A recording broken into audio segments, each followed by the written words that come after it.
All right, welcome back to the messy garage. Quick before the dehumidifier comes back on.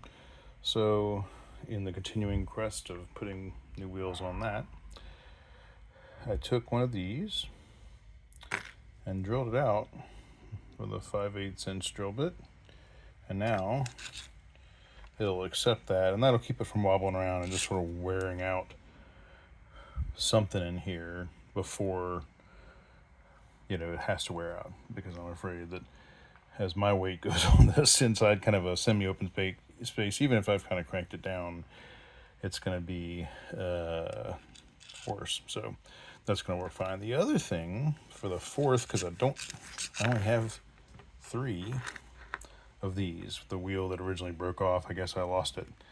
Very frustrating. But this looks like I can actually just thread it in, and it actually will take it, because it's a molly obviously, and then I'll just cut it down, and that'll keep it from wobbling around too. I only have a couple of these, so I'm going to go ahead and drill out the other 2 of these and use this for the fourth and get my little seat back.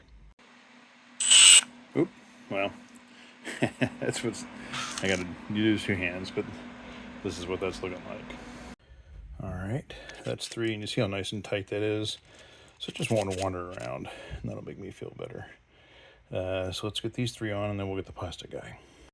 All right, this is what I'm kind of trying to avoid. And I haven't tightened that down yet, but that little gap is kind of what is working against this whole thing.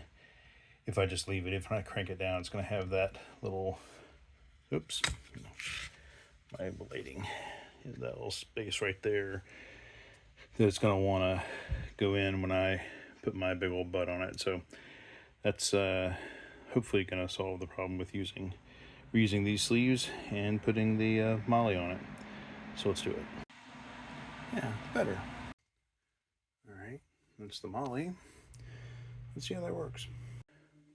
All right, shifted gears a bit. I'm going to put the molly receiving end on the bottom, because that's going to thread into it. So I just clipped it so it's only slightly proud to the side, so I figured it'll smush together. Well, that's successful than I hoped. I flipped the ringed side of the molly disable space, but only sort of worked, but onward. Reasonably happy with the molly side. All right, and that's it. Had to use the plier wrench to stabilize here to get it tight, but that's the whole thing. And I don't think it'll last forever, but it'll give me a little more time with it. Stay messy.